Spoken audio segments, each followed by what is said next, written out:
babies who are Jewish. That's anti-Semitism at its absolute worst. Wake Up Missouri with Stephanie Bell, the Zimmer News Team. I mean, how can you not get voter ID approved? How can you not get, citizenship approved? And now, introducing your host, Randy Tobler.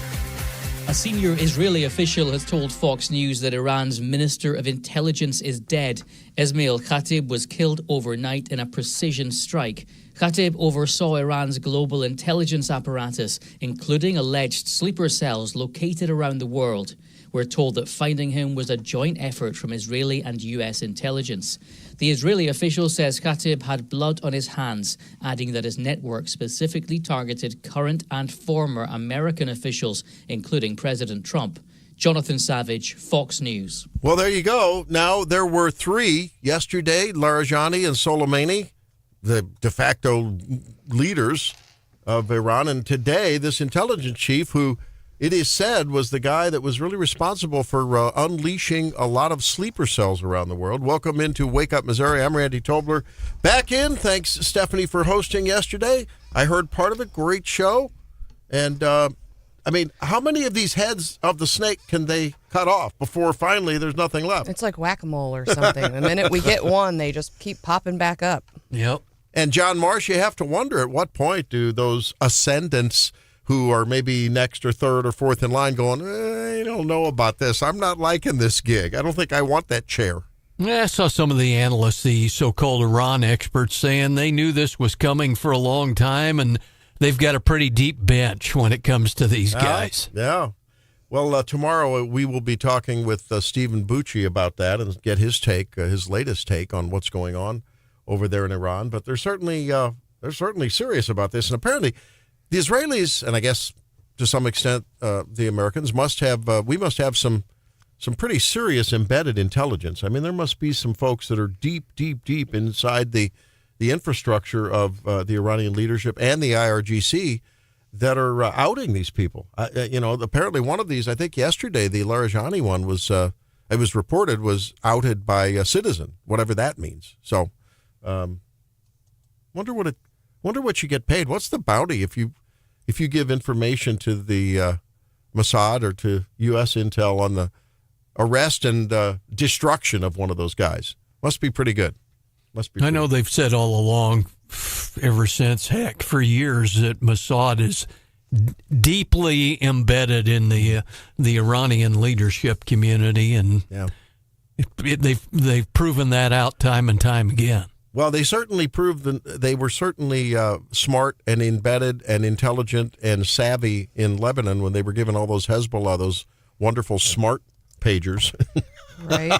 I mean, how do you get that close and that embedded to be able to divert a shipment and then alter them to where they're IEDs on your belt and then get them over to the the thing that amazed me there is the patience, right? Because it was, years in the making. That's crazy. Yesterday, Donald Trump in the Oval Office torching Keir Starmer. Go ahead. The Prime Minister isn't making the case to the British public as to why he should be supporting you. Could you do that now and talk to the UK and to GB News viewers about why it's in their interest that we help you? Well, because we have a tremendous long-term relationship with the UK. I mean, people would say it's the best. I don't want to get into that, but we've had, it was the longest, the oldest, should be the best. Always was the best until Keir came along, and I like him. He's a nice man. He says everything beautiful. He's a very nice man with a beautiful family. Everything's perfect, but he doesn't produce. And I think it's very inexpensive. I just said, you don't have to send me aircraft carriers. Send me a couple of minesweepers. We don't need your aircraft carriers. But even the aircraft carriers, he would only send them after we essentially won. He went on for a couple of minutes just railing about Keir Starmer and how tepid the response has been from Europe and NATO, and in this case, the UK. There he was with the boss over in Ireland yesterday on St. Paddy's Day. And, can you imagine? I mean, we don't have too many World War II veterans left, but we certainly have folks that are listening or have parents who may still be alive and remember that time And the fallout, the Americans who paid with their injuries, who paid with their lives, and how it affected families, and the memory of World War II, well, for that matter, World War I, but especially World War II, I would think it would be a feeling of terrible betrayal, right? I mean, we bailed their sorry butts out with our blood and treasure in World War II, and now we're trying to, basically free the world of the menace that is Iran. For generations has wreaked destruction across not only the Middle East, but the West, including the immigrants that they have wantonly left into their countries. And just want a little help. And I mean, how cowardly. How cowardly of them. And it's a bit of a betrayal. Could we be looking at a time in a few short years, maybe a generation, where our new allies in the world are the Middle East Gulf states, and Europe is somehow just floating on its own with their sad, sorry immigration wreaked and born, Muslim onslaught? Could it be? Presidents talk tough about our NATO membership, especially during the Ukraine-Russia war, where he didn't think they were stepping up enough. Yeah, I'll be really interested to tune into the Jennifer Bukowski show this weekend. She's said she was talking about it on Twitter, so I feel okay saying that she's in London right now. And so, you hear a lot when you're just, going to dinner, walking around, overhearing other people's conversations. And I've spent some time there, and they are not fans of Trump. We talked about this a little bit yesterday. And so Keir Starmer's in a weird spot in just that, I think politically for him, he probably feels the pressure from his own people, like, don't do anything that helps Trump. Yeah. Because they all have Trump derangement and internally, think about it, with the rise of the masses of Muslim immigrants they have, right? They've got whole communities. You've got to be careful now when probably a lot of your electorate is now sympathetic to, maybe they're tacitly sympathetic, but probably sympathetic to Iran. Think about it. Yeah. I mean, it's a mess they've gotten themselves into with open borders. So, wow, that's something else.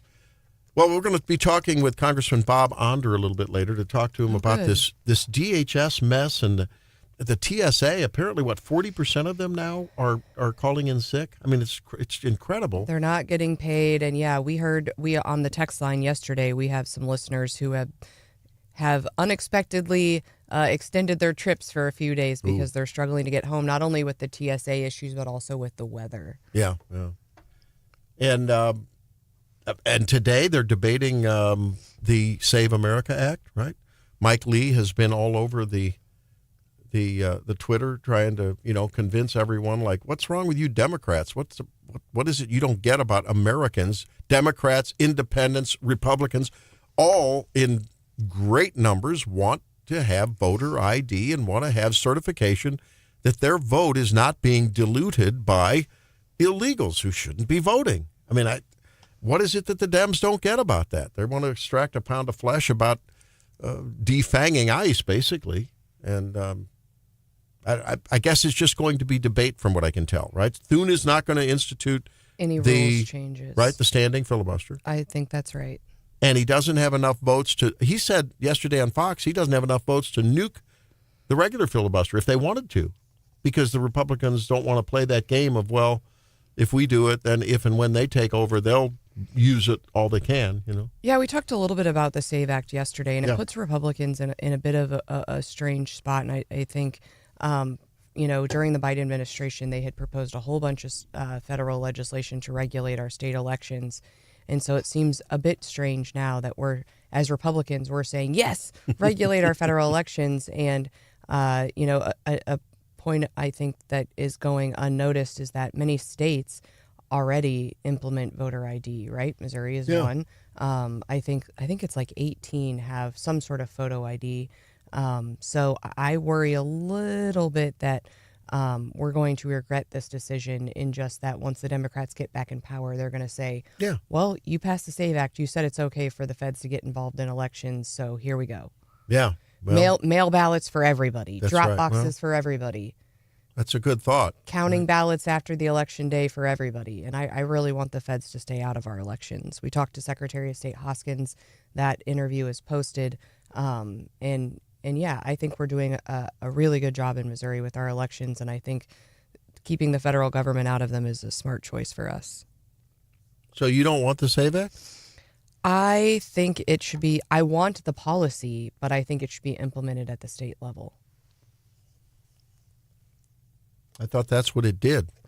Not really. I thought sort of like Medicare. I don't want the federal government telling us how to regulate our elections. Yeah. But if it's federal elections, shouldn't we have a uniform There's policy? a little bit about that, but Like Steph said, then the Dems flip back into power sometime down the road, and then it comes back to haunt you. Yeah, sort of like the federal judges. Remember when Harry, what's his name? Harry, the guy, the ex-Democrat leader, when they invoked the nuclear option for federal judges, right? Then what happens? Then now it was used against them. So, at any rate, well, there's another happening yesterday which was pretty momentous and needs to be commented on. And I'm just betting, I'll bet good money, maybe even a stake at Cece's, that Stephanie will talk about it when we come back on the Daily DC Rundown. There's some disagreement in the intelligence community, and someone resigned over it yesterday. So lots of back and forth. We'll talk about that and more, including, I mentioned Bob Onder at 7:08, and then Harry Reid. And Mike Palitz will be here from Americans for Tax Reform. That's Grover Norquist's operation, and he'll be here at 8:08. So we got a big show for you. Thanks for being here with us on Wake Up Missouri. Be right back. It's Wake Up Missouri.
Joe Kent has resigned as director of the National Counterterrorism Center after claiming that he believed Iran posed no imminent threat to the U.S. and that the war was started due to pressure from Israel.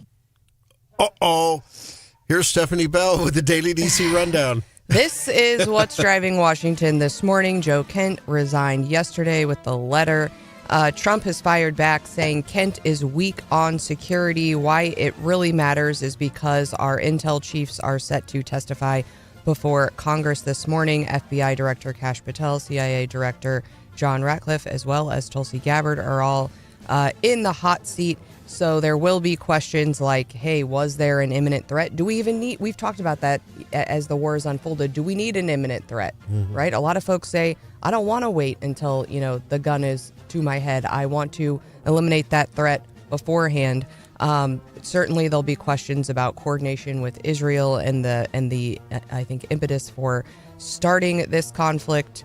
And of course, whether or not there will be any more internal dissent. Is Kent is he like the only one? Are there others in the organization who feel the same? So we'll learn more today when they get in the hot seat.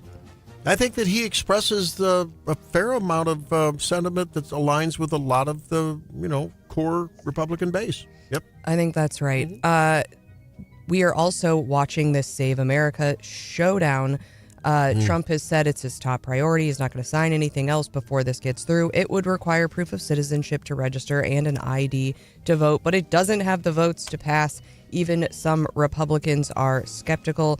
The GOP is planning to force a long public debate to make the Democrats defend their opposition. I mean, I think Eric Schmidt had a tweet yesterday that said, only Americans should vote in American elections. Like that, I mean, it seems pretty straightforward. Revolutionary idea. Even if we can't get the votes, they're trying to get the Democrats on record for why they would oppose this bill. So we'll see how that plays out today. We are also still talking about Jeffrey Epstein. We heard that Pam Bondi was going to be subpoenaed to testify.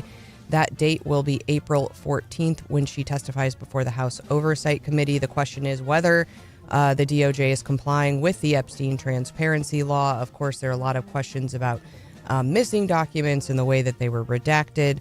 Apparently, Commerce Secretary Howard Lutnick will also testify. He has, I guess it's been reported that he had previously visited Epstein's island. So we are still talking Epstein. We are also, today, Mark-Wayne Mullen will appear for his confirmation hearing as DHS Secretary. Of course, he is a close Trump ally. There's going to be some questions for him, probably some pretty pointed ones. Is he going to continue more of the same of what Kristi Noem did? Is he going to double down on hardline policies? Although Democrats are skeptical, he enjoys pretty wide support from Republicans. So yeah, I'm sure he's going to get a little heat by way of them trying to give DHS heat, right? So he'll be the bearer of those epithets, yeah. And what we've seen from Trump's nominees is they're prepped and ready to go. So they're ready to go. I feel like we're going to be playing some Mark-Wayne Mullen audio and tomorrow. He's an MMA fighter. I doubt he's going to take any guff from me. He may challenge someone to a fight. You never know. He's done it before. That's right. We had a primary in Illinois yesterday. I think a lot of people were watching the AIPAC-supported candidates. I think AIPAC had spent a bunch of money. I think they went 2 for 4. So, kind of a mixed bag there. I guess the candidate, Illinois Lieutenant Governor Juliana Stratton, won the Senate primary. She had received $5 million from J.B. Pritzker, putting him back kind of on the national stage. Questions about, who this Democrat nominee is going to be in 2028. Apparently, having his support was really helpful for her in Illinois. We're also watching the Strait of Hormuz. Trump has been asking for our allies' help. He's backing off of that just a little bit. Meanwhile, Randy, diesel hit $5 a gallon. I know it's brutal. It is just brutal. And not only does that affect Randy, but certainly affects trucking, which affects our food supply. We've already been paying more at the grocery stores, I think, over the last 5 years, but this could worsen that. Also, Arizona filed criminal charges against Kalshi. If you Kalshi's like Polymarket, these prediction markets, it's claiming it's illegal gambling and that it's federally regulated. This could trigger other states to do the same. John? Yeah. Yeah, it's a big deal. Right. The other thing is there's a new cancer hotline that you can call. Oh, wow. Did you know this? Remember that famous song 867-5309? They're using that line, and it will connect you to a cancer support hotline. I think just local news is like the most important stuff to me, even though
itself.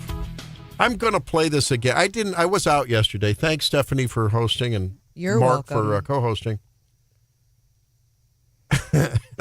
I saw this last evening, and I thought, I'm sure they played this, but in case you didn't hear it, we got to play just a little bit of it. It's a day late, but not a laugh short. This is your favorite president, and I just wanted to wish you a very happy and highly respected St. Patrick's Day. I'm proud to announce that no president has ever had a bigger shillelagh than I do. It's the biggest and most powerful shillelagh in the history of the world. Big shamrocks, too. Nobody's ever seen anything like it. Everybody's talking about it. Nobody's ever seen anything like it, but I got along very well with St. Patrick, and I called him Pat. I said, Pat, all of the gold at the end of your rainbow, you have to give it to your favorite president, or else you're going to have a lot of problems. He said to me, we don't want problems, sir, not with you. So we made a beautiful deal. I also got along well with, you may have heard of him, Lucky the Leprechaun. And he said to me, sir, he said to me, laddie, they're after me, Lucky Charms, laddie. What are we going to do about it? It was pretty funny. Pretty funny bit. With all of the talk of micro shillelaghs on Monday, That's right. it was a good follow-up. Megyn Kelly accusing Mark Levin of having micro shamrocks, right? Micro shillelaghs. So there is overwhelming approval, according to Harry Enton, of this action, at least in MAGA, however he terms MAGA, GOP. Okay, MAGA GOP on the U.S. military action in Iran. Look at this. Nearly 9 in 10, 89% approve of the U.S. military action in Iran. That is the MAGA GOP base. Just 9% disapprove of it. This is tremendously popular among the Republican base. And, of course, Marco Rubio, Secretary of State, overseeing the effort. It seems to me that a lot of people are taking that into account, including President Donald Trump, who... So it's interesting. I mean, that's roughly 90% of MAGA, however they are apportioning that, say that it's okay, however they define MAGA. 573-874-9390. Do you approve of this action still, as we're now in the fourth week of it? As you pull up to the pump and pay ever higher prices for gas, and as you said, Stephanie, that's going to flow through because of the distribution costs that, obviously are heavily dependent on fuel for trucking and shipping and, even the barges to get things where they go to. How long is the economic patience going to last for the American people? Probably it'll last the longest for MAGA core, no doubt about that. But is there an end to your patience? Is there some time where it runs out? I'm curious. I think I've heard a lot of people say, you know what, I'm willing to take the pain for this gain if, in fact, the mission is accomplished. What is the mission? I think the mission only is successful. I don't know how it's successful unless the Iranian people storm the streets on some signal, some dog whistle. I don't know where it's going to come from. And finally, they feel safe enough that the IRGC has been decimated enough, the Iranian Revolutionary Guard, to basically say, okay, it's safe to come out and take back our country. Do you see how this happens? If there's anyone that ascends to the leadership, John, that is a remnant of the old regime, unless the people take over, I don't know how this really gets a long-term mission accomplished. Yeah, I think I kind of agree with the so-called experts that say the Iranian regime has been prepared for just this kind of thing for years, if not decades. And like we kind of joked earlier, that they have a pretty deep bench on all that. Boy, oh boy, they're well entrenched, no matter how many of them we've taken out. James makes an interesting comment. We've been talking about how the Europeans, led by, and I think the most vocally represented by Keir Starmer, have basically sat back on their haunches and let Israel and America fight this thing alone, and they'll benefit from it. They've seen terrorist attacks in Germany and Britain and other places. And James makes a very astute comment. Britain is going to be the first Islamic state with nuclear weapons. Wouldn't that be something? What an ironic twist of fate if a generation from now we're having the same conversations about an Islamic-led United Kingdom that has nuclear weapons, and that would definitely be an imminent threat to the United States of America. Is that too much of a stretch? I don't think so. I mean, I don't think so. Luke says, I'm not okay with this war continuing, and I'm not a liberal. You reported, and it's some of the news of the day, Stephanie, that this Joe Kent, who served, 12 deployments, I think, in the Middle East? His wife was killed in Iraq. I guess she was a soldier, I assume. He was the national counterterrorism, he was under Tulsi Gabbard, National Counterterrorism Center chief, the director. And what he says was, after much reflection, this is his letter to the president, I have decided to resign from my position as director of the National Counterintelligence Center. I cannot in good conscience support the ongoing war. Iran posed no imminent threat to our nation. It is clear that we started this war due to pressure from Israel and its powerful American lobby. Many of you listening agree with that. I know. I support the values and the foreign policies you campaigned on in 2016, 2020, 24, which you enacted in your first term. Until June of 2025, you understood that wars in the Middle East were a trap that robbed America of precious lives of our patriots and depleted the wealth and prosperity of our nation. And he goes on. As a veteran who deployed to combat, 11 times, and as a Gold Star husband who lost my beloved wife, Shannon, in a war manufactured by Israel, I cannot support sending the next generation off to fight and die in a war that serves no benefit. Now, what's interesting is there have been Gold Star wives that have been weighing in. One Gold Star wife, Sherelle Ann, said, when ISIS killed your wife, you supported going after the people responsible. You understood exactly why we were fighting and never called it Israel's war. My husband, Alan, was killed by Iranian proxies in Iraq. And now, after decades, the fight is finally leading back to the number one state sponsor of terrorism in the world. You understood it when it was your loss. Now you're minimizing it when it's mine. Wow. You don't get to redefine this war just because it's not your grief anymore. Ouch. And there's several Gold Star spouses, most of them wives, who echo that. And some have said on, the talking people, and a lot of the military say, this is payback time. These Iranians starting way back, Khobar Towers, the coal, the hostage situation, the Marines in Lebanon. How far can we could go on and on and on. The attacks on the Green Zone in Iraq over that long conflict. The one-off lone wolves and the cells here in America. And I think I'm sympathetic to that. It's like enough already. Too many presidents have been too lame. And I remember when Ronald Reagan exerted power. I remember that. And there were a lot of the liberals in the streets and some conservatives saying, oh, we shouldn't get it. When Ronald Reagan exerted power, it brought down the Soviet Union. It brought down the Berlin Wall. It brought down the Iron Curtain. So I think this is as much a payback as it is a re-expression of American power and authority to letting China and Russia and other would-be despots in the world to know that we're here and we're not going to put up with it anymore.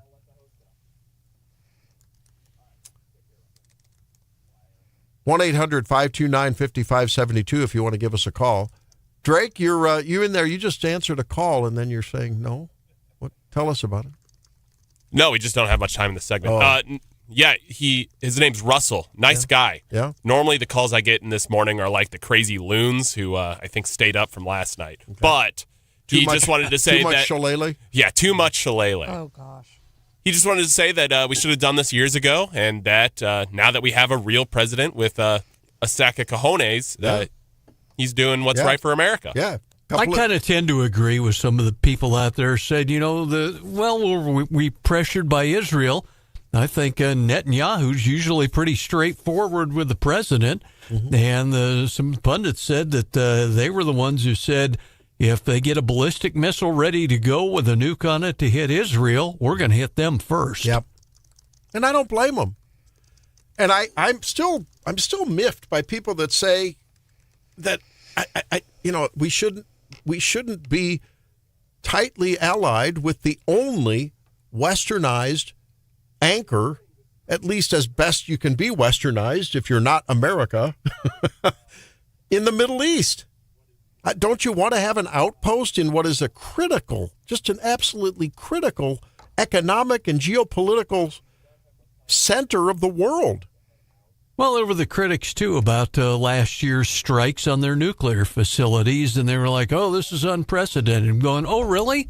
Does anybody remember back in the 80s, the Israeli Air Force taking out the reactor in Iraq, and then years later taking out the reactors in Syria? This handwriting was on the wall. Yeah. I mean, I think that too many people, families, wives, husbands, brothers, sisters, mothers, fathers, have watched too many Americans die at the hands of the Iranians and the hands of their proxies. And it is just not American to sit back on your heels and take it and keep Chamberlaining it. Joe Biden Chamberlained it. Obama Chamberlained it. Bush tried but didn't do it in exactly the right way. He didn't carry on. Schwarzkopf and go back to Schwarzkopf with Bush 1. Wanted to go further. They called him down. They told him to stand down. 573-874-9390. Your thoughts on that all morning. We're here till 9, and of course after that, Gary Nolan. When we come back, it's Make Missouri Healthy Again. Stay tuned. It's Wake Up Missouri.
Wake Up Missouri. Coming up at 7:08, we have Dr. Bob Onder, congressman from the 3rd District, vast and sprawling district that covers a lot of geography in Missouri, and we'll ask his opinion of the Iran war as well as the DHS debacle that is leading to the shutdown, that is leading to flight delays and maybe airport closings. It's unbelievable what's going on. It's crazy. It's just crazy.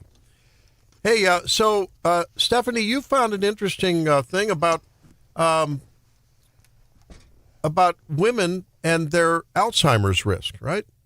And I think it's interesting. Women do suffer more from dementia than men. Not exactly sure why that is. There's probably because we have to deal with men. There probably has some genetic components to it, as well as I think premature and untreated menopause. I believe that the data is a little cloudy, but I think emerging that when women lose their estrogen, they may begin to lose some advantage there, that estrogen might be protective. There's no doubt that the decline in estradiol levels, that's the main estrogen that comes from the ovaries, may affect some of the metabolism that then we see later on as those tangles pathologically in the brain. Cardiovascular disease certainly impacts women, and maybe it may have a differential effect. Menopause and the changes that happen disrupt sleep. We know that sleep disturbances have a lot to do with mental health and organically as well. So there is some data, and I believe this, that early intervention in menopause with sound and safe, by the way, I think a lot of unsound and unsafe hormonal therapy is now sweeping the country. It is a retail leader for many institutions, many facilities. So just beware when you're going out hormone shopping. I won't say anything more. And I think that early intervention during menopause may reduce that AD risk. Now, I can't say that with definition yet, but the studies seem to be indicating that there's this window of opportunity. We know that in those couple of 2-3 years, it varies from woman to woman, between late premenopause and perimenopause transition to postmenopause, a lot of shifts occur that affect the cardiovascular system. We see weight gain zooming up at that time. And so there's a lot of things that happen. I just think that there might be some neuroprotective effects, again, of sound and safe and prudent hormonal therapy. Sound, safe, and prudent hormonal therapy. It's a discussion that I think needs to be had. I think it's a discussion that if it's not had, I think harm can potentially be done if it's not done smartly, if it's done indiscriminately, and it can put women at risk. I mentioned the other day that testosterone therapy, which is all the rage, testosterone is actually a risk factor for breast cancer. So too much of a good thing. So got to be careful. Yeah, I mean, anyone who's dealt with dementia in their family, it is the worst. And so it's tough seeing this data saying that women account for a lot of the cases. Right. But also, I think right now we've got, I mean, there's so, for some people, testosterone makes you feel better. It does. There's not a lot we can do about menopause. There's no bones about that. Also, like I think the science and the data and the things I've read on hormone therapy, it's like any other medicine. Oh, you have, a rash, put this lotion on, but you could have, explosive diarrhea or whatever, all these horrible side effects. Yeah. I think for hormones, it feels a lot like that. Like, oh, this will help you with this, but it could do all these other bad things to you. It feels very difficult to navigate all the data right now. Yeah. So we're gonna have further talk about hormone as time goes on, because I think it needs to be had, and I feel strongly about that. But just suffice it to say, ladies and guys who love your ladies, don't be afraid about asking about hormones. I know, thank God, a lot of the estrogens are now actually, not thank God, but thank God that people are asking for estrogen so much that they're getting, women are, having a hard time finding it in some cases. So that's a good thing. Have that discussion with your doc. Back with Congressman Onder in a minute.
see their missiles, their missile launchers, and drones being destroyed or shot out of the sky. It's your morning addiction. This is targeting babies who are Jewish. That's anti-Semitism at its absolute worst. Wake Up Missouri with Stephanie Bell, the Zimmer News Team. I mean, how can you not get voter ID approved? How can you not get, citizenship approved? And now, introducing your host, Randy Tobler. Now, I will admit, our Democrat colleagues should be experts in Jim Crow, because it was Democrat politicians who passed the Jim Crow laws. Well, that was Ted Cruz in the well of the Senate, as in the talk of the town is the Save America Act, the talk of the country. And will it become law? Will it not? Let's see what Dr. Bob Onder has to say. Congressman Onder, of course, Congressional District 3 congressman from the great state of Missouri, joins us every month around this time. And Bob, thanks for coming in this morning. Lots going on. Save America going to be debated in the Senate today. What do you think the outcome might be? Yeah, well, good morning, Randy. It's great to be back. Yeah, we had good news yesterday that the Senate did vote 51-48 to proceed with the debate. The only no Republican vote was Lisa Murkowski. Mitch McConnell voted yes. And I think we had Tom Tillis was absent. But yeah, the debate will proceed. I think it's exciting. Senator Schmidt, I believe, will be offering a Senate substitute that will not only include the Save America Act, voter ID, and citizen voting, but also adding limitations on mail-in ballots and protections of kids from transgender mutilation.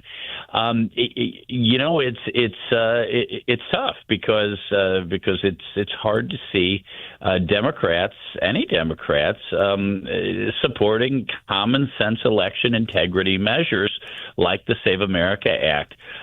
The right to vote is one of the most sacred rights of a citizen in a constitutional republic, and if illegal aliens are voting, and they are essentially stealing votes of American citizens. And although in general I'm a supporter of the filibuster, but I think this is an existential threat to our country if we continue to allow Democrats to steal votes. And I think the Senate needs to do what they need to do to get it done. I think on the policy, we're right. I think one concern I have is just when the Democrats were in power, they were really all about this HB1 and regulating all elections from the federal level. Do you have any concerns about this opening the door to additional federal regulations of what has been largely regulated by states? Yeah, well, of course, after the what was it, in 2000 election, the federal government passed HAVA, the Help America Vote Act. So there have been federal regulations on elections before. I agree with you, Stephanie. I have some concern about a lot of concern about federalizing elections. But these measures, the Save America Act, would apply only to who votes in federal elections, and I think that's completely appropriate. I mean, right now, Democrats really are, independent of voter fraud, they are stealing congressional seats and electoral votes for president from red states, from Republican states. How are they doing that? Because we're counting illegal aliens toward our apportionment, something that, by the way, the Attorney General Catherine Hanaway has filed a lawsuit for. I think that lawsuit has a lot of merit. But I think we can, common sense reforms. And it shouldn't be necessary, Stephanie, to have such a federal rule. It's just common sense. Only citizens should vote, and that people should show ID at the polls. Most nations of the world require that. But Democrats are in many states are giving driver's licenses to illegals. They're allowing illegals to vote in open elections. So it's only a matter of time before non-citizen voting becomes a substantial part of the vote in federal elections, and we need to do something about it. Bob, what do you hear from your constituents? You have a vast, diverse district. Does it reflect what we see in the polls, that Democrats, independents, and certainly Republicans are really behind this notion? Yeah, overwhelmingly in favor. You always have the pure partisans who, call and they, of course, hate on anything that President Trump does. But when you ask them in polls, and when I talk to Democrats, one-on-one back home, they agree that, look, I show an ID for everything else in life, to buy beer or cigarettes, to get on an airplane, to pick up a prescription, on and on and on. Of course you should show an ID to vote. It just makes sense. And it's about an 82% issue overall, nearly 100 with Republicans, 60 to 70% with Democrats. And the idea that we're somehow going to suppress the vote is a complete lie. That is what the Democrats said about Georgia's election integrity law, and in the next election, voter participation, including among minorities and seniors and women. I mean, it's kind of insulting to women that somehow women can't find an ID to vote. But in any case, participation among all demographics increased in the next election. That's Congressman Bob Onder with his monthly update here on Wake Up Missouri. He joins us and from D.C. where things are buzzing. Congressman, talk to us about your take on the war with Iran so far, and if it continues on, the potential effects on the midterms. Yes. Well, I think from a military point of view, on the ground, in the air, it's been an overwhelming, success. Over 6,000 targets have been hit, 65 Iranian naval vessels destroyed. The United States has complete control over the air and over the sea. We strike targets with impunity. But, you have this situation that the military strategists sometimes call an asymmetrical situation, where it takes relatively little in terms of missiles or drones to, let's say, immobilize a oil tanker in the Strait of Hormuz. So with relatively few resources, the Iranians can cause a lot of havoc. So I share President Trump's frustration that the media have portrayed the Iranian conflict overwhelmingly in a negative light, and emphasized the potential for this to be a drawn-out conflict and minimized the successes of the American military. That being said, I do have serious concerns that if this is a drawn-out conflict, and if oil prices remain at $100 a barrel and gas prices at the pump are high, it could damage our economy. And I always thought the state of our economy would likely determine the outcome of our midterm elections. So I hope and pray that this conflict will end shortly. Bob, who's going to blink first when it comes to the DHS shutdown? And, I mean, people are feeling this. We're in spring break season, lines extending out past the terminal in many places. TSA chief talking about maybe having to shut down airports as 40% of TSA agents are calling in sick in some places. Where's this going to end? Yeah, we're on the 32nd day of the second Schumer shutdown. And in both cases, the Democrats were putting the interests of illegal aliens before the interests of the American people. And that's certainly the case here.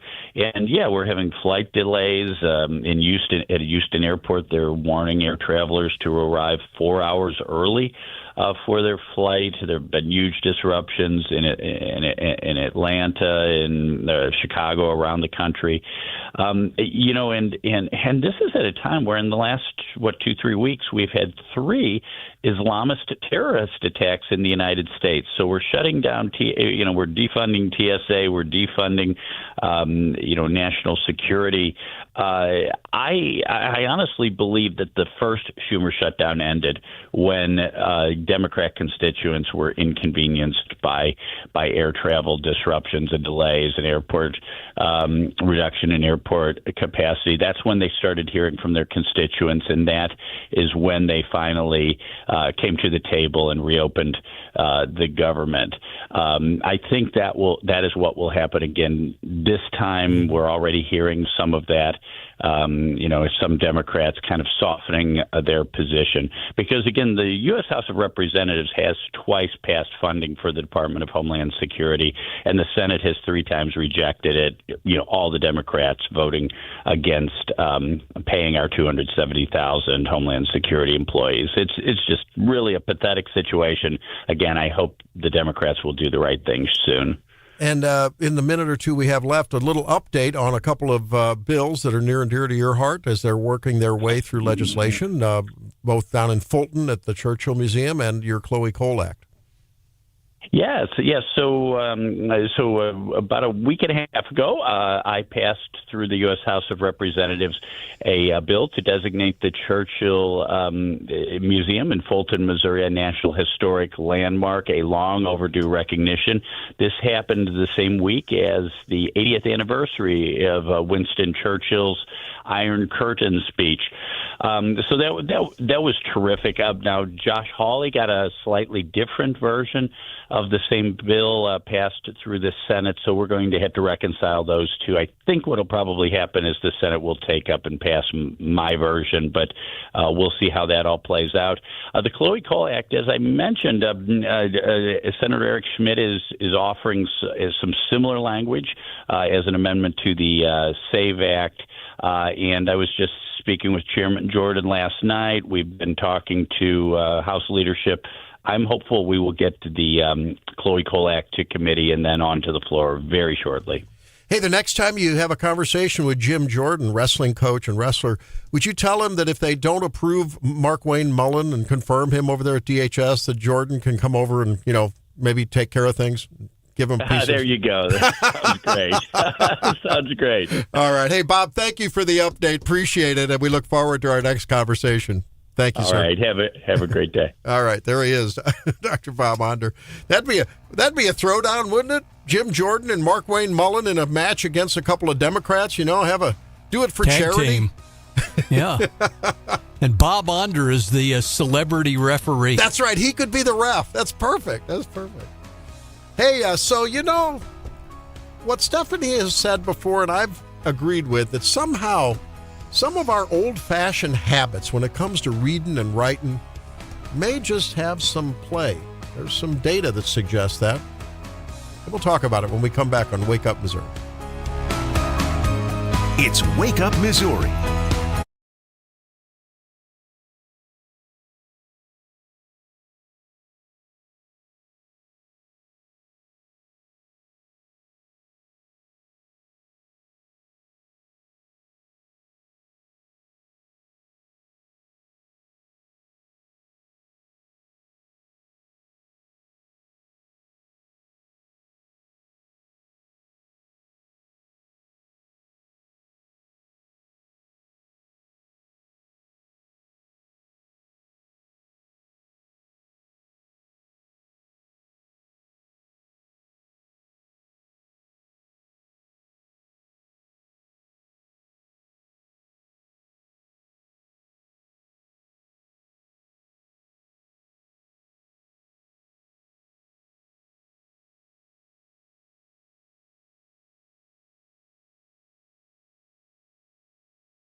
All right, all you nerds, time to nerd out a little bit.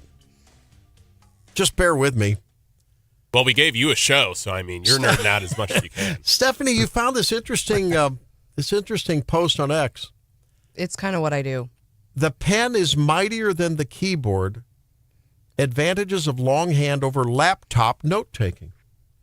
So researchers would take a pair of students, put them in a room, and project a lecture, and then say, hey, take notes like you normally do. And they compared the longhand note-takers to the laptop note-takers. And then they, sometime later, they gave them a distracting and a memory-taxing task, but then they asked them a factual question related to the lecture, as well as a conceptual task. So, for instance, the factual question would be, approximately how many years ago did the Indian civilization start in, the Indo-Pacific, whatever. And the other one would be, how does equality differ between the Asian societies and Sweden? So more of a conceptual, generative kind of a thing. What do you think the results were? The laptop note takers and the longhand note takers performed equally well on the factual recall. Oh. But when it came to conceptual, sort of putting things together and generating thoughts. An essay question. The essay question, the longhand note takers did better.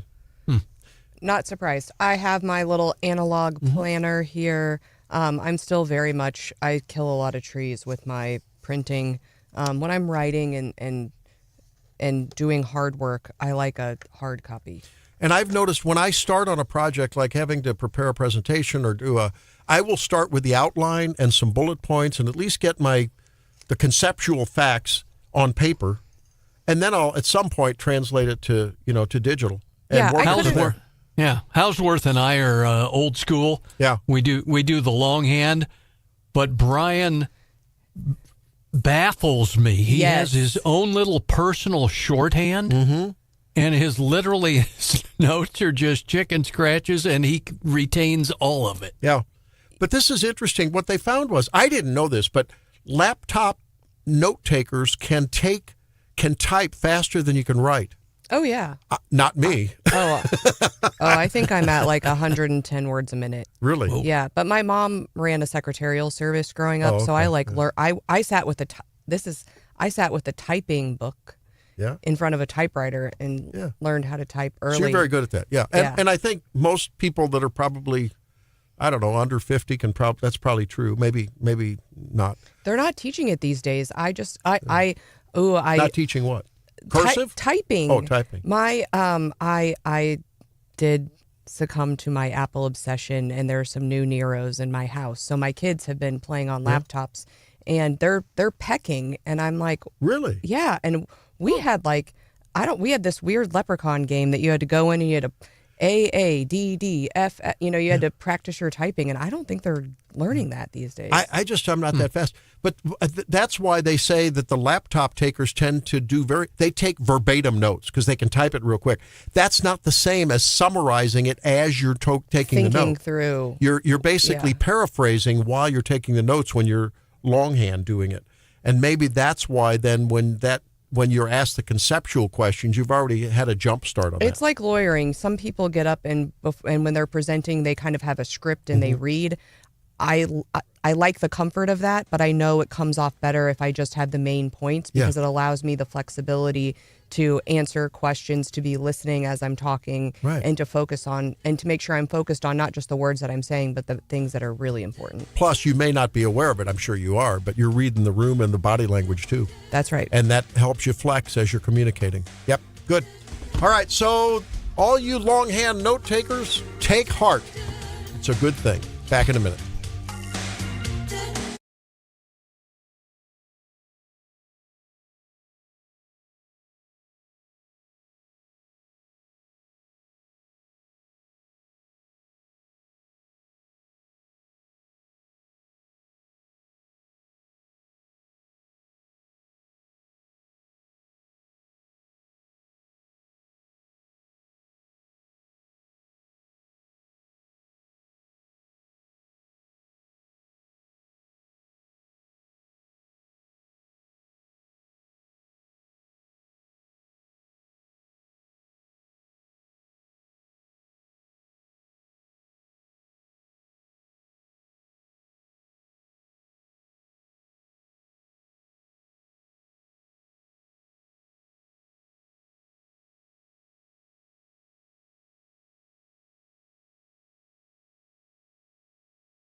major well-known hardliners. There are a variety of Shia clerics and others who help to support the Iranian regime that is splintered in many areas.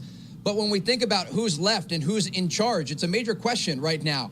And we saw just a number of officials on Friday at Quds Day in Tehran walking through the streets, and Larijani was giving live television interviews, almost flaunting to the Americans and the Israelis that he was able to walk freely among the Iranian capital. And then just days later, he's targeted and taken out in a precision strike. As for who's left, we do have President Masoud Pezeshkian in terms of a more moderate official, but he was largely on the political side, not with deep ties to the IRGC and some of these commanders that have been taken out. Well, that was Trey Yingst reporting on what is now the third in 2 days assassination, elimination of major leaders in Iran. This time, this was the basically the intelligence commander, this guy named Katafi, I believe. Yep. And what does that mean? We got Ali Larijani and then the Basij commander Soleimani yesterday, and then this guy, Katafi, today. So how many more of these heads of the snake are there? And when will the heads stop regrowing when we take out one or another? I don't know. Maybe 3 strikes, they're out, John. What do you think? Boy, I don't know. It's they just seem to keep, like Steph said, sort of like whack-a-mole. They just keep popping up. The IDF said yesterday the IDF targeted and eliminated Soleimani, who operated as commander of the Basij for 6 years. And they led the main repression operations in Iran when they were targeting their own citizens. Remember that? This guy that they took out today was the guy that they say is responsible for sort of unleashing and giving the go-ahead and the support behind the scenes, and maybe some radicalization of the cells, the sleeper cells throughout the world. Larijani was thought to be maybe the de facto leader after the Ayatollah Khamenei was killed in the first day of the strike. You just wonder. I mean, I would think that they would have thought this out and that there was going to be some end to this never-ending just resurgence of leadership. I read in another article, though, that was, I think, a pretty scholarly summary of the situation there, that actually this is now becoming a very disconnected, discohesive response to the strikes, and that at some point they will lay down their arms and say we can't do this anymore because there's no leadership, there's no central command. Whether or not that's going to happen or not, we have to see. We'll talk with Steve Bucci tomorrow at roughly 8:08 and get his take on how this is all playing out. Mike Priest from Americans for Tax Reform will join us at 8:08, and I'm anxious to see what he has to say about the tax returns, what he's hearing, whether that one big beautiful bill, the American family tax portions of that, tax reduction portions, are going to somehow counterbalance what amounts to a lot more money going into the fuel tank at this point through the higher prices, and how's that all balancing out? Stephanie, the polls, it's an interesting poll about Missouri's attitudes towards the abortion ban. I think some good news there, right? And that maybe people are sympathetic to undoing Amendment 324 style. Yeah, there's a new SLU YouGov poll out on Constitutional Amendment 3, the new Amendment 3. And it's looking like of Republicans, 70% of Republicans support it. And as far as opposing, just 67% of Democrats oppose it. So it even says, so amongst all voters, 47% of all voters support Constitutional Amendment 3. So this is going to be a big turnout issue, right? As midterms always are. Oh, yeah. In general, turnout's lower. I would say the energy on the Democrat side, though, and especially on the pro-abortion side, is still pretty high. And it's going to take a lot of commitment and a lot of resolve on the part of those who wish to protect life to do so. And there's still 12% of people not sure. So again, when we're looking at all voters, we've got 47 in support, 40% opposed, 12% not sure. So it's about educating people about what's in that amendment, what it does, and again, like you said, Randy, turning people out to the polls. You know, I think one of the unheralded parts of Amendment 326, Amendment 3, 2026 version, the one that'll be up for a vote, is that it really does help protect doctors and their patients who are having miscarriages to be able to give a proper care without fear of somehow being prosecuted if you're the doctor, and as a result, the patient being left out in the cold, which I think was alleged to have happened a couple times, right, under the initial early heartbeat bill, right, that we had. Yeah, I mean, there's a lot of good things in there. I mean, for you from a doctor's perspective, me from a parent's perspective, it requires parental or judicial consent before minors may receive abortions. That is, a huge thing on why I'm supporting Amendment 3. I think the other thing is it clarifies, it protects children by prohibiting gender-altering procedures for anyone under 18. So I think just returning to some common sense things that I think a lot of Missourians agree on, especially when it comes to women's health and it comes to parental rights and it comes to our children. Does it have, there's been a lot of activity.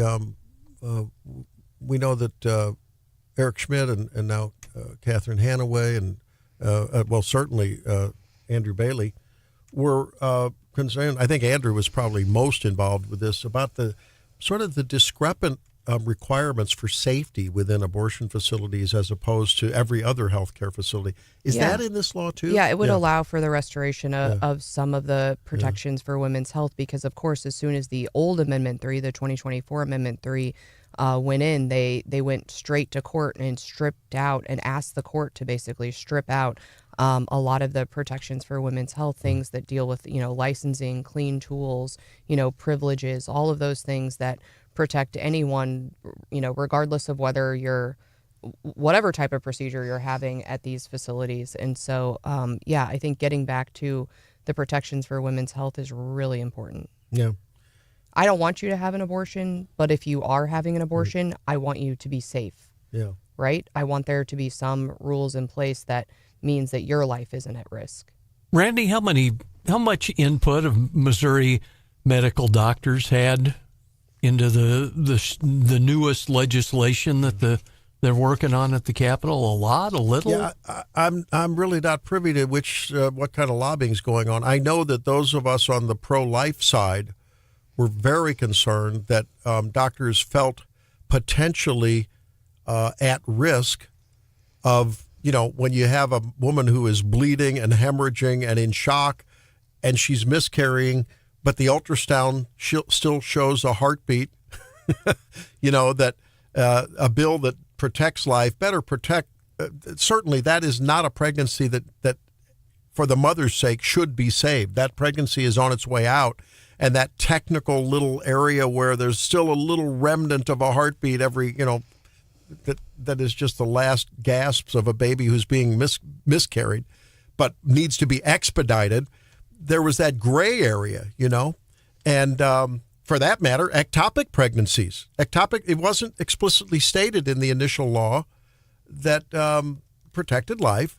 And it's common sense. I think everyone knew that in a regular world where people thought rationally and there weren't such vicious, hostile, pro-abortion people and maybe prosecutors that might go after you, right? And so if you were in a passive-aggressive kind of a way.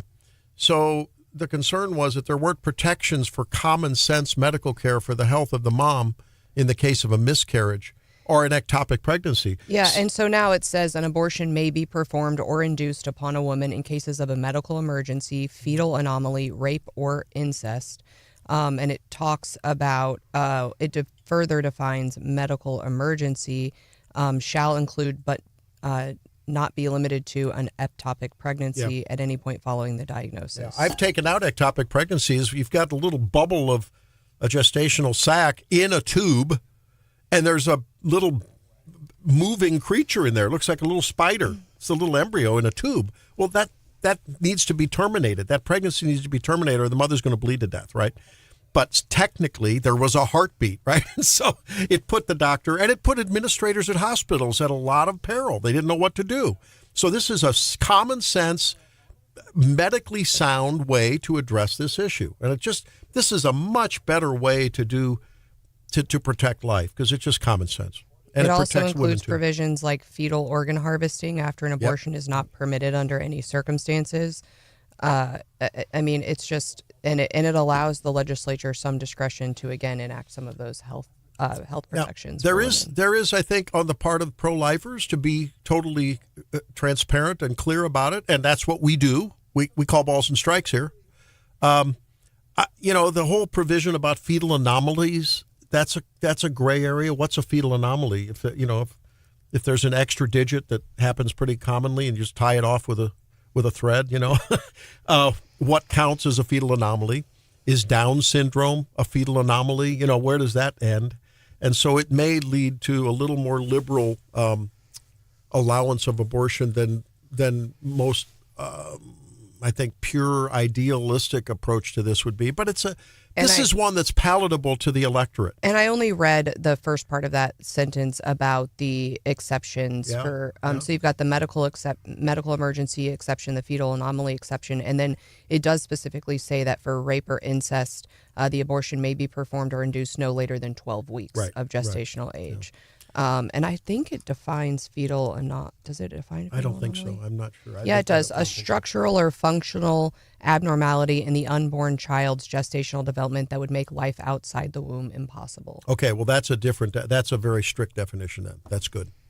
So, this is But it also makes clear that you can't perform an abortion just because of a diagnosis like Down syndrome. Good. All right, so this is very, very plainly worded, common sense, protective legislation, both for moms, of course, for the unborn, and for docs, so that they can take care of moms that are having a miscarriage and they don't want them to bleed to death. Here's the language on that. No abortion shall be performed or induced upon a woman based on a prenatal diagnosis, test, or screening indicating a disability in an unborn child, except in the cases of a fetal anomaly. And again, we read that definition. Yeah. If your baby's not, if you get a diagnosis where your baby's not going to survive, then there's an exception. All right. Well, that's. I would just urge you to take a look at that language, and we'll be having more discussion about that as we move. If you want to take a look at any of the ballot language, the Secretary of State maintains a very fabulous website, sos.mo.gov. You can go to elections and then initiative and referendum petitions, and go to 2026 ballot measures. You can see the ballot summaries, the text. You can see it all. Good interview with Denny Hoskins yesterday. I heard that on my assignment as I was on the road. John, what's happening when we return? Hey, Drake, what you need is a boomer hotline. We'll be back. It's Wake Up Missouri.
Welcome back into Wake Up Missouri. John, what's on tap?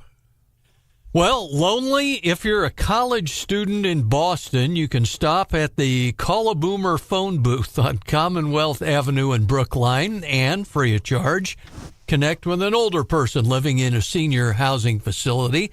Just happens to be in Reno, Nevada. Biotech company Matter Neuroscience set up the phones as part of a social experiment based on data that show young people and seniors are the loneliest among age groups. They say the calls work either way, and if no one picks up, the caller can leave a message. The Boston project is set up to operate for a month, and they say if it's successful, they hope to extend it. And since it's Reno, those seniors might have some good online gambling picks for you as well. And the final question is, a boomer, a Gen Xer, and a millennial walk into a bar. That's right, Drake. Gen X ignored again. What's the old joke? How many boomers does it take to change a light bulb? Say none. They'll just stand there and tell you how great the old light bulb was. There you go. That's right. I like this. A good conversation with a stranger is really has been the highlight of some of the moments in my past year. Mm-hmm. Like just a casual conversation with someone who's interesting, who's from somewhere else, who, is pleasant. I love talking to strangers. Is that weird? What about the ones you get plonked down next to on the airplane? Yeah, that can be a little bit bizarre. But, if you just it's a matter of numbers. If you just keep striking up conversations, you're going to end up with some pretty good ones. I talked to the most lovely gentleman at a hotel in DC. I was just sitting there waiting for a friend, and just interesting life, interesting person. We talked a little bit of politics in a respectful way. Yeah. And I still think about that. I'm like, I hope that guy's doing well. He was so kind. I remember a flight back from somewhere years ago. I think I gave a talk somewhere, Houston or something, and I was on the way back and sat down next to this guy, and I saw he was reading a book, and I just saw it had something to do with theology. I just happened to glance over, and I saw something about, God or Jesus or something. And next thing you know, this guy was reading a book by an apologist who then I became a fan of, right? Because I said, wow, may I ask who you're reading there? It looks sort of interesting. And one of those things happened, and it was interesting because the guy had a long journey from no faith to faith, and then he sort of followed this apologist for the Christian faith, and it was pretty cool. Yeah, and when I was in Hawaii, I sat next to an older couple, and they were visiting, and I heard about their family, and they were from Seattle, and I've only been to Seattle once, and I love Seattle, so I got some good recommendations from them and talked to them about life in retirement, which I hope to find sooner rather than later. Yeah. And it was quite lovely. I don't picture you doing retirement sooner rather than later. You seem to really enjoy what you do. I'm always going to work, but more like remote work. Remote. When you see the pictures and I'm at the pool or on the beach, I'm also probably on a conference call for part of that time. I can picture Steph as the 80-year-old slalom water skier in retirement. There you go. I haven't been able to slalom in a couple years, and that really makes me mad. My daughter picked it up, and I am jealous because that's how I love to water ski. Now, I can still ski on two, but because I never learned to drop or kick the ski. I always just got up on one. Yeah. And that's hard when you get old. Yeah. Maybe I'll get back on it this summer. So you had two skis on, but you got up on one. I always just started with one. Oh, you just started with one. Oh, well. I don't know. First time I ever tried water ski, and I forgot to let go of the handle when I fell. It was like a submarine. I was like a torpedo going down to the bottom. Oh yeah, like I gotta a really let go. flat rock skipping along behind the boat.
From the Zimmer Radio Network headquarters, Iran has no air defenses. Iran has no air force. Iran has no navy. Their missiles, their missile launchers, and drones being destroyed or shot out of the sky. It's your morning addiction.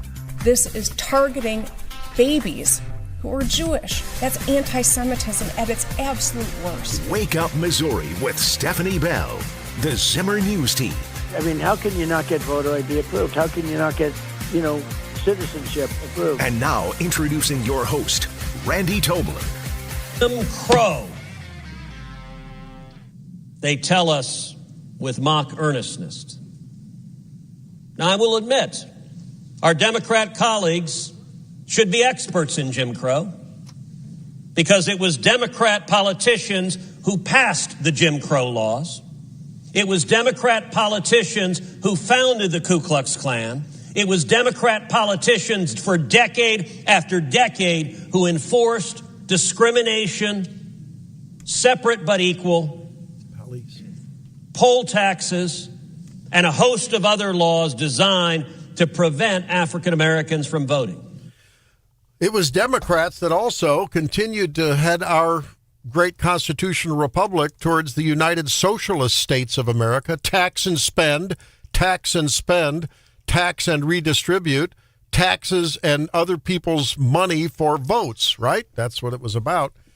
Well, guess who joins us now? Mike Palitz from the Americans for Tax Reform, and he's the vice president for external affairs, right? Federal affairs. How you doing, Mike? Thanks for joining us. Doing great. Good to be with you. So, we have really tacked to the left and to more and more plunder of Americans' productivity with taxes, to where that then is redistributed to others who want to, like baby birds in the nest, grab a little bit from Mama Bird, the federal government. And even Republicans these days, Mike, it seems, want to just find a way to find those revenue sources to pay for that unending quest for spending that everyone seems to have been bought into. How are we going to reverse it, brother? Well, we are seeing some success across the country. If you look at what red states are doing versus blue states, there was a great article in the Wall Street Journal kind of highlighting this work, where really we have 8 Republican states with no income tax, 16 that have a flat tax, 0 or flat tax.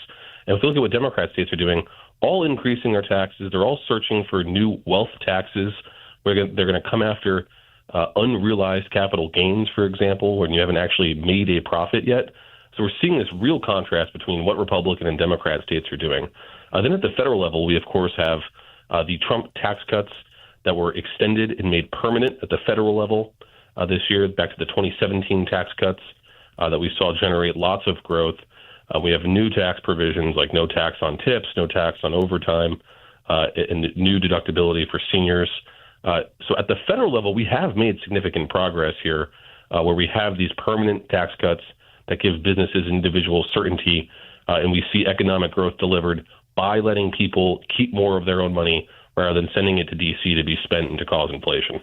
You know, you brought up the no taxes on tips, and it was interesting. I was talking to one of our favorite cocktail artists the other day at one of our hangouts, and she said that that didn't apply to her because there were some loopholes, and it had to do with, I don't know, it's not as clean, and that goes for the tax cuts on Social Security, right? Because that's not across the board, cut and dried. There's a lot of other thresholds and carve-outs and hoops and jumping, and right? I mean, it's not as clean as it sounds on the top of the fold. Well, on the Social Security side, the way it was implemented, because they were not able to actually address Social Security through reconciliation, where Republicans only needed 51 votes. The way they went about it is they created a new $6,000 above-the-line deduction for seniors that I think appropriately starts to phase out around $150,000 for households. So to ensure we're kind of talking about working seniors here. With additional tax relief. On no tax on tips, that's upsetting to hear. We've been collecting statements from waitresses, from bartenders, from anyone working for tipped income to collect their statements to the real world of how they're benefiting from this. The Treasury Administration has been pretty lenient in its guidance for who qualifies. So I hope that's certainly not the case. I know we're seeing lots of people. I believe it's about $5 billion of tax reduction just this season alone from people claiming no tax on tips. So there are lots of people benefiting from that policy. That's Mike Palitz. Is that right? Palitz? Is that how we pronounce it, Mike? You've got it correct, sir. Okay. From Americans for Tax Reform, who are tax watchdogs and bulldogs when it comes to letting you keep a little bit of your own money. What a novel thought in America. He joins us on Wake Up, Missouri. We've seen the GOP folks on Capitol Hill hearkening back to Reaganomics and the tax cuts of the early and mid-1980s. How does that all play into the mix today? What we're seeing right now is again, I think, building on the legacy of Ronald Reagan, where we're seeing reduction in pro-growth tax policy. I think one of the key provisions in this was cost recovery for businesses expensing. The idea that if you're reinvesting in your own company, if you're buying a new truck, if you're buying factory equipment, you can now deduct fully 100% of the cost in year one, which makes sense because this is reinvestment, a cost for your business, not taxable income. That is allowing these businesses to reinvest in themselves, making their workers more productive, and most importantly, leading to higher wages for workers. We saw in 2019, the first year after the bill was enacted, we saw 6.8% average wage growth for households. You compare that to the 3.5 years under the Biden administration, where real wages did not increase until the last 6 months of the Biden administration. We are seeing real wages now increase again over 1%. We would, of course, like to see more, but I think it's trending upwards. I think that is largely driven by making these provisions permanent, ensuring we have pro-growth policy, and this is going to lead to average wages for households increasing significantly. Mike, perhaps you're familiar with the discussions going on in the General Assembly in Jefferson City here in Missouri, where the governor has made it a policy agenda item of trying to eliminate gradually the income tax. The House passed a bill to that effect, actually to put it to the voters later on this year. The Senate is debating, as the Senate does, that issue. One of the discussion points is how are we going to replace that revenue? And in a largely agricultural state, at least geographically, it's presented some problems because people start talking about sales tax to replace that income. People aren't talking enough about just cutting the spending to not need to replace as much of that income. But what are you hearing about Missouri's efforts to eliminate the income tax with some throttle because there's some thresholds of revenue that have to be met for that to go forward? Well, one of the models for state tax reform that Americans for Tax Reform loves and encourages states to adopt is really North Carolina is the example for this, where we call it the revenue triggers model, where anytime revenue collected goes above spending, instead of allowing it to just go to other spending programs or for unions to grab the cash, North Carolina has put in law that it automatically reduces the state income tax. So it's gradually going down over time, phasing out to zero. That's the model we, of course, encourage people to adopt. Much better than kind of pushing around the tax game if you're just replacing income tax with sales tax. But overall, we should remember income tax is discouraging. It's a tax on your wages, on your investment, and on your savings. So it's one of the most harmful forms of taxation we have out there. But again, we encourage people to follow kind of the state model where North Carolina has been the leader on. And again, we have, I believe, 16 states across the country are now phasing out their income taxes in that manner. You can learn more about these kind of policy goings on and how they're following it and suggestions at atr.org. Mike Palitz from ATR, Americans for Tax Reform, joins us on Wake Up Missouri. I think ultimately what we know is the best way for us to pay less taxes is to spend less money. And it seems like we've really gotten away from that as a conversation. It was a real focus when we were talking about DOGE and other things. But are we ever going to have that real conversation? Well, of course, and I would point out that in the One Big Beautiful Bill or the Working Families Tax Cut, as is being referred to now, we did have record spending reform in that bill. $1.5 trillion of reform, mostly driven really to the first time we've made significant spending cuts to our Medicaid program. Basic reforms like making sure we have real people qualifying for these programs. I think one of the huge areas of debate that came up where I think Republicans deserve credit for digging in and not caving was this discussion you had of extending the Obamacare subsidies that were boosted during COVID this year. Thankfully, Congress has declined to do that, but it's still something Democrats are pushing for. But you're talking about, we had ATR, we point out 58,000 dead people were still on the rolls of Obamacare receiving these boosted subsidies from COVID. That was an enormous problem that we encouraged Congress to go clean up. And it's a great thing that we did not extend those subsidies. But, just stopping bad damage from being done isn't enough. We need to be proactively working the other way. I think DOJ laid out great work and made the public very aware of how much money our government is spending. And of course, I think we're more aware of spending now than ever because Americans have felt the impact from inflation. I think they understand now that when the government's spending and printing too much money, it means that their real wages are going down, that prices are rising. So I think Republicans right now, with full control of government, have full ability. There's lots of talk about whether they'll do a second reconciliation bill. I would encourage them to do so. And I think a lot of that has been talked about being focused on cutting spending. Mike, last question. A lot of folks listening to this program, a lot of people in conservatarian circles really support the fair tax. Has that seen the light of day in any of the states, or will it ever get any serious discussion nationally? The fair tax has always come up for discussion. I think it's interesting. The key component of this that we always warn is, before we're introducing something equivalent to a more sales tax based form, we have to go in and we have to make sure the income tax is fully repealed because we don't want to have a sales tax on top of the income tax, which I think is the only slight concern there. And then, of course, the threat that even if you were to bring the income tax down, if Democrats were back in power, the first thing they could do is reintroduce the income tax. I think that's why it has to be done by constitutional amendments, the way the income tax was introduced. But one of the things we're always worried about on the conservative side of the aisle when it comes to tax policy is creating new dials. Where if Democrats can just turn the switch up on it, I think that's why it's specifically we don't like the creation of new taxes as well. Swallowing another tapeworm never helps. Very good metaphor to end our discussion with.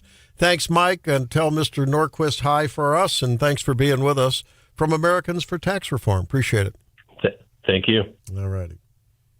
Well, I guess we'll never see a constitutional amendment to eliminate the income tax and implement a embedded sales tax.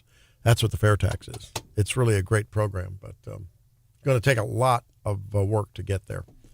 When we come back, let's see how the markets are doing ahead of the Fed meeting today. See what's going to happen. Stephanie will report on that when we come back. It's Wake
It's open soon. How's the morning bell looking? Stocks ticked up slightly yesterday, with the Nasdaq up 0.47%, the S&P up 0.25%, the Dow up 0.1%. As we look at the sectors, we had consumer discretionary and energy up over 1%, with health, consumer staples, and utilities the only thing being in the red. Now, Randy, I saw this chart on Twitter yesterday, and it had me freaked out because if there's one thing I can't live without, it's my Morning Joe. And on Twitter, they were saying the coffee prices are surging at a record price. The average price of ground roast coffee is up to a record $9.46 per pound. In February, coffee prices jumped 30.5% year over year and have surged 127% since January. So that means January 2020. So yeah, we were paying something in 2017. We were paying something like $4, $4.50, and now we're paying $9.50. So I was freaking out because I love my coffee, but people are starting to kind of distill this data this morning, and they're saying perhaps coffee is the new cocoa. Do you remember when we were having all those problems with chocolate and it was getting super expensive? Right. Chocolate then crashed. So in 2024, cocoa prices went crazy. They were $12,000 per ton. That was record highs. And consumers started changing their behavior. They said, I'm not paying that for a chocolate bar. Companies were shrinking the size of their products. They were swapping ingredients. They were cutting costs wherever they could. And it ultimately, cocoa prices dropped more than 70%. So they're digging into the data and saying perhaps the same thing might happen with coffee. Prices shot up last year due to bad weather, supply issues, tariffs, other things. And at one point, coffee's at $3 a pound. But the only difference is you can kind of say, I'm not going to eat that chocolate bar. Most people aren't going to give up their morning coffee. That's the problem. So folks are like, maybe coffee's not like cocoa. But a recent survey found 61% of people have changed how they buy coffee. They're making fewer coffee shop runs. They're brewing more at home. Sometimes they're switching to cheaper brands, and this puts downward pressure on the price. So consumers can put pressure on companies to, if those prices are really getting out of control. May I interject a healthy thought? What? Switch to tea. Do some tea. Well, don't switch, but maybe interject a little tea into your intake. It's only risen about 10 to 12%, whereas coffee's risen, a lot more. So a little tea is good for you. It's good for you. Green tea especially. But the good news... I cut out decaf coffee for Lent, so it's all good. Oh. Cut out the decaf. So you're just drinking more regular stuff, right? Fully leaded. John's on, You drink tea? Yeah. Yeah, I like mainly tea. for detox purposes. I like a nighttime dandelion tea. Yeah. It's pretty good. Dandelions are coming up, You could just go out to the backyard. Make your own. Not in my yard because I have Here we go. Salter lawn service. And they've already been out spraying for the weeds. So thank you for that. I don't have dandelions yet. But yeah, I think the important point is if you saw that chart yesterday too and are like, holy cow, what's going on with coffee? As consumer behavior changes a little bit, experts are predicting that we're going to see a little bit of a correction there. So my hair was on fire yesterday seeing that chart, but it sounds like it might be actually headed in the right direction. It's just skyrocketing. So drink all the coffee you want. That's what it. I say. At any price, Caldi's is still a bargain. That's right. Well, what do you think the midterm issues are in ranking? Seth Dillon from Babylon Bee posted something. I don't know whether that's his post or not, but let's talk that up. What are the big kitchen table issues for you? Well,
Welcome back into Wake Up Missouri. What is your most important pressing issue that would drive a vote one way or another for a candidate in the midterms, a party in the midterms, your support monetarily of a party or a candidate? A St. John's Duke upset. That's what would change my vote. That would blow up a lot of predictions for the Final Four. Hey, Duke is injured, man. Sorry to hijack the segment. I'll back away. You can go on with your point. I don't see anything on the Gallup most important problem series. I don't see that on there. Because they're out of touch. I'm searching it everywhere. If you're not a Blue Devil fan, you're not a Blue Devil fan. For economic problems, the economy in general is number one. High cost of living, inflation, number two. Think the Fed's going to make a rate cut today or keep it the same? No.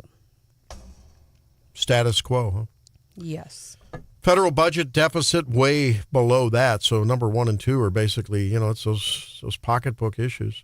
Non-economic problems, on the other hand. It's interesting. What do you think is the most important problem facing the country today? Now, this was in February 26th. February of 26th. This was before the war started. Inflation. It's interesting. Economic problems only polled at 25%. Non-economic problems at 78%, according to Gallup.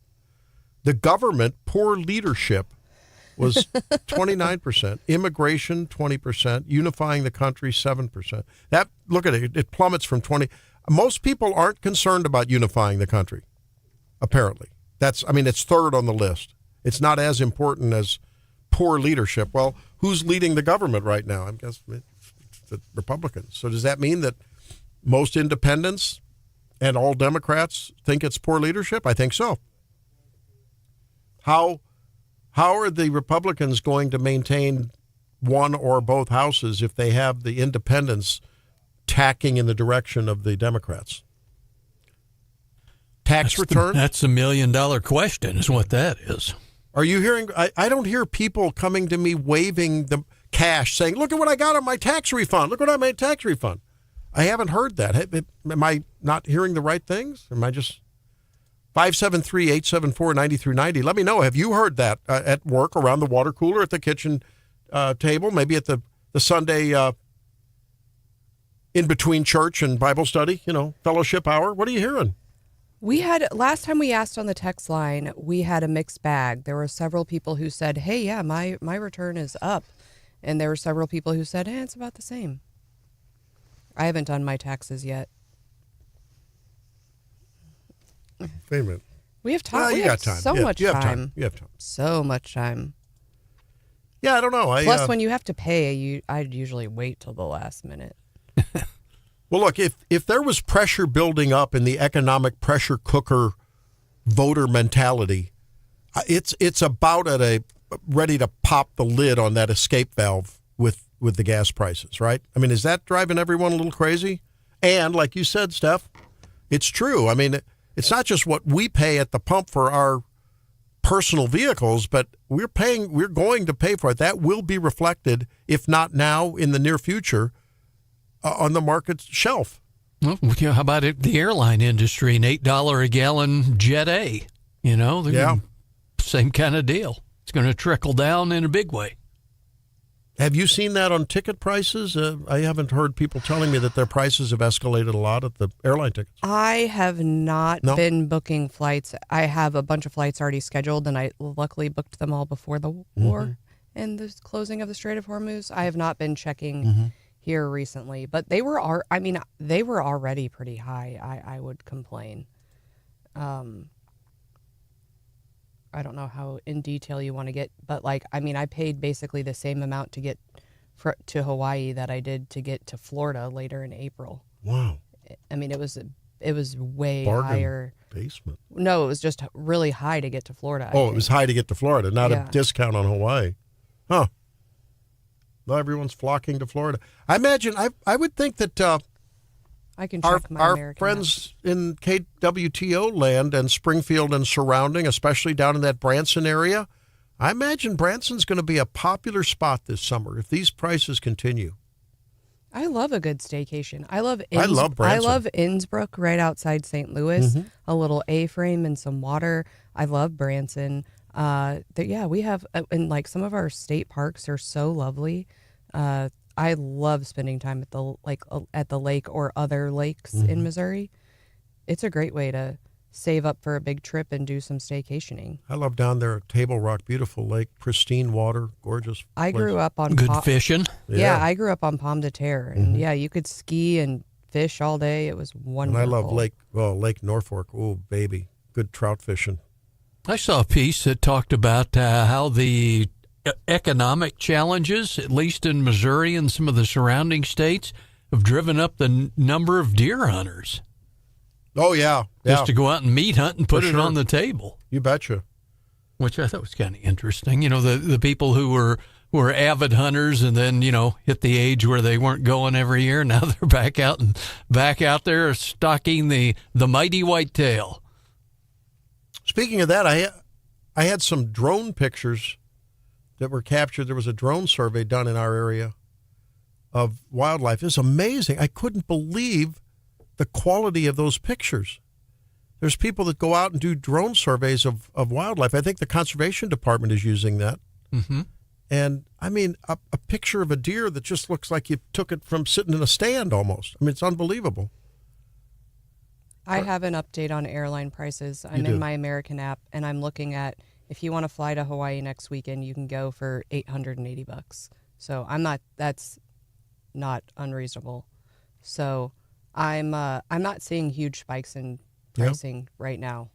Now, do you buy from the airlines directly, or do you buy from an Orbitz or Travelocity? Oh, heck no.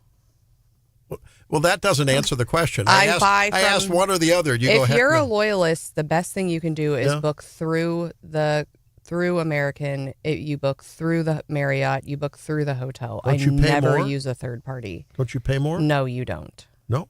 And you get all the benefits. You get like elite status, points, free rooms. Well, if you're traveling every other week, maybe. But for those of us that travel once a decade. Oh, no. I never use a third party. And also, you don't get any of like the early check-in, the late checkout. If you book through the hotel, you will have a better experience, I find. The only third-party app I use American Express, Fine Hotels and Resorts to book because they have additional benefits sometimes. But see, I've shied away from that additional benefit thing with this or that because you have to do stuff to get the additional benefits. No, you don't. Yeah, you do. Get your Amex Platinum. You have to have an ID number and this number and fill out this form. And I know Steph's talked about doing it mainly so she can get into the VIP lounges at the airports. Right? I'm telling you, that is a lifesaver. If you have not, and this is like a little bit first world problems, right? But if you transfer a lot and you have to have a lot of layovers, it is wonderful. And especially if you're traveling with family. I mean, so free food, free drinks, free soda, clean bathrooms. I mean, those lounges, they're packed these days. Sometimes there's a line to get in. But especially if I have my kids with me, the amount of money I would pay for like a cold wrap at like the gas station thing in the airport and a bottle of water. I mean, I make my money back in time. Oh, my gosh. Oh, wow. Okay. So you don't just pay it ahead with the price of the tickets, higher price? No, you get into the lounges by paying for a credit card. So the credit card has a pretty high annual fee. Oh, well, I don't do that. But if you use the benefits, you can make it up in a hurry. That's a big if you use the benefits. Oh, it's easy to do. Well, how do you do that when there's only 20 minutes and you're running from one flight to another? Well, you should not do that. You should at least have an hour layover. No, not usually. You should not late, do that. Check in early, walk 5 terminal miles away. It's lovely. It's airports. I actually like airports. It will Not change even the your fancy mind. stuff. Not even the fancy stuff that Stephanie does or whatever. I like being a poor man in an airport. You can strike up so many conversations. You can It just is kind of good people watching. You can kind of just walk around. I was just going to ask you, the people watching in the airport is interesting. There's some people that I think they dress for the airport, right? Yeah. They dress like I call them the peacocks. You know, they like to dress and sort of like dress and stroll down and Or like talk really loud about how important they are on the phone. I hate those people. And wear their jammies. I haven't heard that. There's lots of fun games to play in the airport. I like the people who are walking through the airport with like 3 cowboy hats stacked on one another. There you go. Yeah. That's always fun. I still haven't figured out how to pack a cowboy hat. Yeah. You just have to wear it. I think you just have to commit to the I think you just have to commit to the bit. 573-874-9390. Do you love your airport experience? I love an airport. I'm anxious to see how that one comes out. Well, personally, there is Lego vending machines at the Chicago airport, so that highlight of my trip someday. And I showed you my brother was in Milan or something, and I think was in the train station or the airport. They had a Hey Dudes vending machine. No. Yes, I have a picture of it, which I didn't know Hey Dudes were a big thing in Europe, but apparently. If you happen to lose your shoes before you get on the train, you get a new pair of Hey Dudes. Hey, if you're in Chicago, there's one stop at the airport when the Garrett popcorn vending machine. Oh man, there's one in Chicago at O'Hare. Yeah, I've made that mistake a couple of times. That stuff is delicious. Is that the Garrett's? Yeah. Oh man. Oh, it's so good. Next time I go through there, I'll have to bring some back. Every time we go through there, we're bringing some back for whoever. It's good. It's good stuff. But if you are hungry, the Chili's at O'Hare is like elite. It is the best place I've ever eaten. I love the Chili's at O'Hare. Drake's going to buy a plane ticket just to go to the I might O'Hare just Chili's. I get so just angry at the cost of things in the airport, and it's often go to the lounge. It's often all poopy free. food too. You pay more, and it's poopy food. Go to the lounge. I'm telling you, it's life-changing. Not at the Chili's, Randy. Not at the Chili's. Yeah. No, it is elite. Or pack your own. I'm surprised you don't have a little cooler with your cheese sticks and your little oranges and your healthy kale chips. Well, you your can't do that. snacks. You can't make that through TSA. Yes, you can. Food can go through. Food? Yeah. I just assume. You know how many snacks I pack? Anything that I want to take through, they're going to exclude You and can't take bring home. like a handle of liquor, but as long as you're. I think TSA. What do you think? You think they take those pocket knives home? I don't know, but most food you can. You can get through. Yeah, I bring tons of snacks on planes. Now I want Garrett caramel corn. Mm-hmm. What is my cheese stick? Looks a little dangerous. I mean, no. If I was TSA, I'd go. Oh, look! What's that white stick of stuff you've got there? Pack all the cheese sticks you want. Have a fuse on it? Oh my! You Cheese need to sticks get don't out have a more. fuse. 573-874-9390. Do you like the airport experience, or is it like bleh? Pukey emoji? Wrap it up with leftovers when we come back. It's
Hey, we're back. It's time for Leftovers.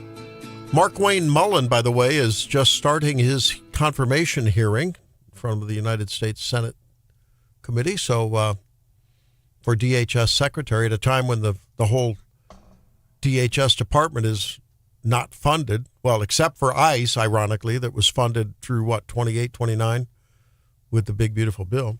We'll see how that works out. I don't know. Markwayne, if he doesn't get confirmed, he might take out a few of those guys. Just go have an MMA fight with them. Knock some sense into their heads. Time for Leftovers. We're going to, oh, by the way, on the text line, we're getting some pushback against the, when we talked about the deer hunting and filling the freezer, several listeners are saying, hey, the Conservation Department was culling deer, killed thousands of them. They've been doing that for several years since CWD, chronic wasting disease, made its appearance here. And, just trying to, that's basically slow the spread. That's what they're trying to do. And there's hunters out there who are not consuming deer anymore as well. So, yeah that's valid comment. When we do that, when I kill a deer, I harvest the lymph nodes and have them sent in, and I hold the meat back until those nodes come back negative. I'm still not sure that virus transmits to humans. I don't think there's any strong evidence of that. It's been in Wisconsin for a long time, and I don't think there's been an uptick in prion-related diseases. But some of those upper Midwestern states let it get away from them. Yeah. They didn't take the proactive steps like we give Missouri Conservation credit for to keep it, under control. Come to think of, though, those northern states do turn more and more liberal. Maybe there you go. Maybe it's prion disease. That's what it is. It is a virus like TDS, after all. Well, it's not really a virus in the true sense, but that's a whole other discussion. But I digress.